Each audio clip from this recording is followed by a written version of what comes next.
KRF ಆಗಿದ್ದಾರೆ. ನಾನು ಅವ್ರ ತಾಯಿ ಸರ್ಕಾರಿ ಹಿರಿಯ ಪ್ರಾಥಮಿಕ ಶಾಲೆ ಹುಣಸೆಗುಪ್ಪೆಯಲ್ಲಿ ಸಹ ಶಿಕ್ಷಕಿಯಾಗಿ ಕೆಲಸವನ್ನು ನಿರ್ವಹಿಸ್ತಾ ಇದ್ದರು.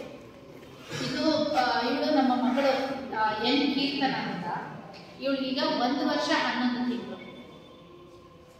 ನಾವು ಬಂದಿರೋ ತೊಂದರೆ ಏನು ಅಂತಂದ್ರೆ, ನಮ್ಮ ಮಗುವಿಗೆ ಒಂದು ಅತಿ ವಿರಳ ಹಾಗೂ ತೀವ್ರತರವಾದ ಕಾಯಿಲೆಯಿಂದ ನಮ್ಮ ಮಗು ಬಳಲ್ತಾ ಇದೆ. ಏನದು ಅಂತಂದ್ರೆ ಸ್ಪೈನಲ್ ಮಸ್ಕ್ಯುಲರ್ ಆಟ್ರೋಫಿ ಟೈಪ್ 2 ಅಂತ. ಇದು ಒಂದು ಜೆನೆಟಿಕ್ ಡಿಸಾರ್ಡರ್. ಸಾಮಾನ್ಯವಾಗಿ ನಮ್ಮ ಎಲ್ಲ ಮನುಷ್ಯರಲ್ಲೂ SMN1 ಅನ್ನುವಂತಹ ಜೀನು 2 ಕಾಪಿಗಳೇ ಇರುತ್ತೆ. ಇಲ್ಲಿ ನಮ್ಮ ಮಗುಗೆ ಏನಾಗಿದೆ ಅಂದ್ರೆ ಆ ಜೀನು ಇಲ್ವೇ ಇಲ್ಲ. 1 ಕಾಪಿ ಇದ್ರು. ಈಗ ನನ್ನ ಕ್ಯಾರಿಯರ್ ಅಂತ ಹೇಳ್ತಾರೆ, ನನ್ನಲ್ಲಿ 1 ಕಾಪಿ ಇದೆ. ನನಗೆ ಯಾವುದೇ ತರಹದ ಆರೋಗ್ಯದ ಸಮಸ್ಯೆ ಇವತ್ತಕ್ಕೂ ಕಂಡಿಲ್ಲ, ಮುಂದೇನೂ ಕಾಣಲ್ಲ.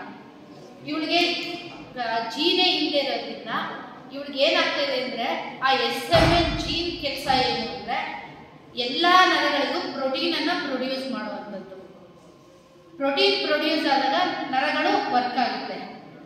ಈ ಒಂದು ಕಾರಣದಿಂದ ಏನಾಗಿದೆ ಅಂದ್ರೆ ಪ್ರತಿದಿನನೂ ನರಗಳು ಇವರಿಗೆ ಒಳಗಡೆನೆ ಈ BP ಶುಗರ್ ಹೇಗೆ ಒಳಗಡೆ ಇದ್ದಾಗ ನಮ್ಗೆ ಏನು ಗೊತ್ತಾಗಲ್ಲ, ಚೆನ್ನಾಗಿದ್ದೀವಿ ಅನ್ನೋ ಫೀಲ್ ಆಗುತ್ತೋ, ಮಗು ಮೇಲ್ನೋಟಕ್ಕೆ ಚೆನ್ನಾಗೇ ಕಾಣ್ತಾ ಇದೆ, ಆದ್ರೆ ಒಳಗಡೆನೆ ಅವುಗಳ ನರ್ವ್ ಡ್ಯಾಮೇಜ್ ಆಗ್ತಾ ಬರ್ತಾ ಇದೆ.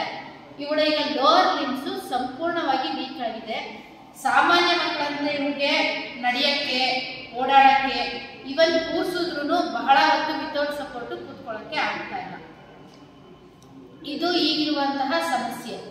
ಈ ಸಮಸ್ಯೆಯನ್ನು ತಿಳ್ಕೊಳ್ಳೋದಕ್ಕೋಸ್ಕರ ನಾವು JSS ಅಲ್ಲಿ ಸುಮಾರು ಟೆಸ್ಟ್ಗಳನ್ನು, ಅಂದರೆ MRI brain, MRI ಸ್ಪೈನಲ್ಲು, EEG, nerve condition test, ಈ ಥರ ಮತ್ತೆ ಹಲವಾರು ಬ್ಲಡ್ ಟೆಸ್ಟ್ಗಳನ್ನು ಮಾಡಿಸಿದ್ವಿ. ನಂತರ ನಮಗೆ ಗೊತ್ತಾಗಿದ್ದು ಜೆನೆಟಿಕ್ ಟೆಸ್ಟ್ ಮಾಡಿಸಿ ಅಂತ. ಜೆನೆಟಿಕ್ ಟೆಸ್ಟಲ್ಲಿ SMA ಪಾಸಿಟಿವ್ ಅಂತ ರಿಸಲ್ಟ್ ಬಂತು. ಅನಂತರ ನಾವು ಇದಕ್ಕೆ ಟ್ರೀಟ್ಮೆಂಟ್ಗೆ ಎಲ್ಲಿ ಅಂತ ಹುಡ್ಕೊಳಕ್ಕೆ ಹೋದಾಗ ಒಂದು US ನೋವರಿಟೀಸ್ ಅನ್ನುವಂತಹ ಕಂಪ್ನಿ ಇದೆ. ಆ ಕಂಪ್ನಿ ನಮ್ಮ ಇಂಡಿಯಾದಲ್ಲಿ ಇನ್ನ ಕಂಡುಹಿಡಿದಿಲ್ಲ. ಅಲ್ಲಿ ಏನ್ ಮಾಡಿದ್ದಾರೆ ಅಂದ್ರೆ ಯಾವ ಜೀನ್ ಮಿಸ್ ಆಗಿದೆ ಅದೇ ಜೀನನ್ನ ವೈರಸ್ ಮೂಲಕ ಇವಳಿಗೆ ಇಂಜೆಕ್ಟ್ ಮಾಡಿದ್ರೆ ಇವಳಿಗಿರುವಂತಹ ಸಮಸ್ಯೆ ಸಂಪೂರ್ಣವಾಗಿ ಕಡಿಮೆ ಆಗುತ್ತೆ ಅಂತ ನಮಗೆ ಡಾಕ್ಟರ್ ಭರವಸೆ ಕೊಟ್ಟಿದ್ದಾರೆ. ಅಂದ್ರೆ ಅದಕ್ಕೆ ಜೀನ್ ಥೆರಪಿ ಮಾಡಿಸ್ಬೇಕು. ಜೀನ್ ಥೆರಪಿ ಮಾಡಿಸೋದ್ರಿಂದ ಇವಳಿಗಿರುವ ಸಮಸ್ಯೆಯನ್ನ ನಾವು ಕಡಿಮೆ ಮಾಡ್ಬೋದು. ಒಂದು. ಎರಡನೇದು ಮಗುವಿನ ಸಿವಿಯರಿಟಿ. ಅಂದ್ರೆ ಈಗ ನಾವು ಟ್ರೀಟ್ಮೆಂಟೇ ಕೊಡಿಸ್ಲಿಲ್ಲ ಅಂದ್ರೆ ಏನಾಗ್ಬೋದು ಅನ್ನುವಂಥ ಪ್ರಶ್ನೆ ಇರ್ಬೋದು. ಏನು ಮಗು ನಡೀತಿಲ್ವಲ್ಲ, ಅಂಗವಿಕಲ ತಾನೆ, 1000 ಕೋಟಿ ಮಕ್ಕಳಿದ್ದಾರೆ, ನಿಮ್ಮ ಮಗುನು ಹಾಗೆ ಅಂತ ಎಷ್ಟೋ ಜನ ನಮ್ಮನ್ನ ಪ್ರಶ್ನೆ ಕೇಳಿದ್ದಾರೆ. ನಾವು ಅಂಗವಿಕಲ ಆಗಿದ್ರು ನಮ್ಮ ಮಗುನ ನಾವು ಅಕ್ಸೆಪ್ಟ್ ಮಾಡಕ್ ರೆಡಿ ಇದ್ವಿ. ಆದ್ರೆ ಏನು ಅಂತ ಹೇಳಿದ್ರೆ ಇದು ಮಗುಗೆ ಅಪ್ಪರ್ ಬಾಡಿನೂ ಸ್ಪ್ರೆಡ್ ಆಗ್ತಾ ಬರುತ್ತೆ. ಇವಳ ಪ್ರತಿಯೊಂದು ಆರ್ಗನ್ಸ್ಗೂ ಡ್ಯಾಮೇಜ್ ಆಗ್ತಾ ಬರುತ್ತೆ. ರೆಸ್ಪಿರೇಟರಿ ಇನ್ಫೆಕ್ಷನ್ ಜಾಸ್ತಿಯಾಗಿ ಮಗು ಡೆತ್ ಆಗುವಂಥ ಚಾನ್ಸಸ್ ಕೆಲವೇ ತಿಂಗಳಲ್ಲಿ ಇದೆ. ಈಗ ಒಬ್ಬ ತಂದೆ ತಾಯಿಯಾಗಿ 16 ಕೋಟಿ ಖರ್ಚಾಗುತ್ತೆ ಅಂತ ನಮ್ಗೆ ಹೇಳಿದ್ದಾರೆ ಝೋಲ್ಸೆನ್ಸ್ಮಾ ಅನ್ನುವಂತಹ ಇಂಜೆಕ್ಷನ್ಗೆ. ಒಬ್ಬ ತಂದೆ ತಾಯಿಯಾಗಿ 16 ಕೋಟಿ ಅಲ್ಲ 16,000 ಕೋಟಿ ಆದರೂ ನಾವು ನಮ್ಮ ಮಕ್ಕಳನ್ನ ಉಳಿಸ್ಕೋಬೇಕು ಅಂತ ಕಡೇ ದಿನದವರೆಗೂ ಪ್ರಯತ್ನ ಮಾಡ್ತೀವಿ. ಆ ಒಂದು ನಿಟ್ಟಿನಲ್ಲಿ ನಾವು ಏನು ಮಾಡ್ತಾ ಇದ್ದೀವಿ ಅಂದರೆ ಒಂದು ಕ್ರೌಡ್ ಫಂಡಿಂಗ್ ಅನ್ನುವಂತಹ ಪ್ಲಾಟ್ಫಾರ್ಮ್ನ ಆಯ್ಕೆ ಮಾಡ್ಕೊಂಡಿದ್ದೀವಿ. ಮಿಲಾಪ್ ಅನ್ನುವಂತಹ ಒಂದು ಫಂಡ್ ರೈಸರ್ ಜೊತೆ ಆ ಪ್ಲಾಟ್ಫಾರ್ಮ್ನ ಯೂಸ್ ಮಾಡಿಕೊಂಡು ಈ CSR ಫಂಡ್ಸ್ಗಳು ಬರುತ್ತೆ, ಅದನ್ನ ಕೊಟ್ಟರೆ ಅವರು ATG ಅನ್ನುವಂಥದ್ದು ಟ್ಯಾಕ್ಸ್ನ ಬೆನಿಫಿಟ್ ಆಗುತ್ತೆ ಅನ್ನೋ ಕಾರಣದಿಂದಾಗಿ ಆ ಒಂದು ಪ್ಲಾಟ್ಫಾರ್ಮನ್ನು ಯೂಸ್ ಮಾಡ್ಕೊತೀವಿ. ಜೊತೆಗೆ ಮಗುವಿನ ಹೆಸರಲ್ಲಿ ಕೀರ್ತನಾ K ಅನ್ನುವಂತಹ ಮಗುವಿನ ಹೆಸರಿನಲ್ಲಿ ನಾವು ಒಂದು ಮೈನರ್ ಅಕೌಂಟನ್ನು ಓಪನ್ ಮಾಡಿದ್ದೀವಿ. ಈ ಎರಡೂಗಳನ್ನು ಉಪಯೋಗಿಸ್ಕೊಂಡು ನಾವು ಕರ್ನಾಟಕದ ಜನತೆಯಲ್ಲಿ ಏನು ಕೇಳ್ತಾ ಇದ್ದೀವಿ ಅಂತಂದರೆ ತಮ್ಮ ಕೈಲಾದಷ್ಟು ಧನ ಸಹಾಯವನ್ನು ಮಾಡಿ ಮತ್ತು ವಿಷಯವನ್ನು ಜೆನ್ಯೂನ್ ಅಂತ ತುಂಬ ವಾಟ್ಸಪ್ಪಲ್ಲಿ ಈಗ ಆಲ್ರೆಡಿ ನಾವು ವಿಡಿಯೋಗಳನ್ನೆಲ್ಲ ಸೆಂಡ್ ಮಾಡಿದ್ದೀವಿ.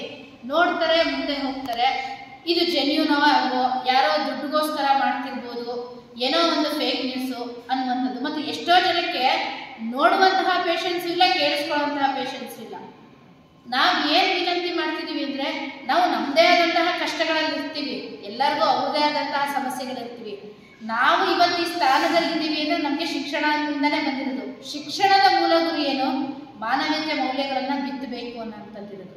ನಾವೆಲ್ಲರೂ ಎಜುಕೇಟೆಡ್ಸು, ನಾವೆಲ್ಲರೂ ಇದ್ದೀವಿ, ಜನ ಎಲ್ಲರಿಗೂ ಗೊತ್ತಿದೆ.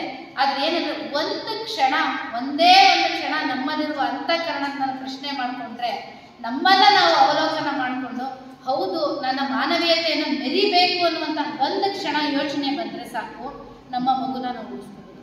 ಕೇವಲ ನನ್ನ ಮಗು ಅಂತಲ್ಲ, ಈ ಥರದ ಮಕ್ಕಳುಗಳು ಬಹಳ ಜನ ಇದೆ. ಈ ಡಿಸೀಸು ಅಂತ ಹೇಳಲ್ಲ, ಬಹಳ ಜನ ಇದ್ದಾರೆ.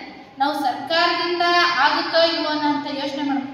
ನಮ್ಮ ಸುತ್ತಮುತ್ತಲಿನ ಜನ ಕೈ ಜೋಡಿಸಿದ್ರೆ ಈ ಥರದ ಅನೇಕ ಸಮಸ್ಯೆಗಳನ್ನು ನಾವು ಬಗೆಹರಿಸ್ಬೋದು. ಇದಕ್ಕೆ ಉದಾಹರಣೆಯಾಗಿ ತಾವೆಲ್ಲರೂ ಗೂಗಲ್ ಚೆಕ್ ಮಾಡ್ಬೋದು. SMA ಟೈಪ್ 2 ಇದೆ ಅನ್ನೋದನ್ನ ಐಡೆಂಟಿಫೈ ಮಾಡಿದ್ದಾರೆ.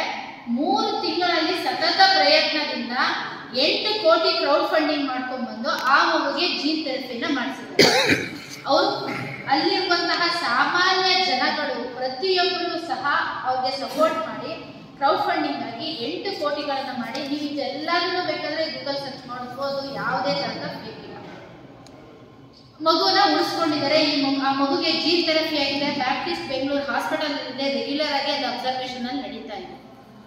ಸೊ ಹಾಗಾಗಿ ನಾವು ಜನತೆಯಲ್ಲಿ ಏನ್ ಕೇಳ್ತಿದ್ದೀವಿ ಅಂದ್ರೆ, ನಮ್ಮ ಮಗುವನ್ನ ನಿಮ್ಮ ಕೈಲಾದಷ್ಟು ಜನಕ್ಕೆ ವಿಷಯವನ್ನ ತಿಳಿಸಿ ಉಳಿಸ್ಕೊಡಿ ಅನ್ನೋದು ಈ ಪತ್ರಿಕಾಗೋಷ್ಠಿಯ ಮೂಲಕ ನಾವು ಕೇಳ್ತಾ ಇದ್ದೀವಿ. ತಮಗೇನಾದರೂ ಡೌಟ್ಸ್ ಇದ್ರೆ ಕೇಳಿ.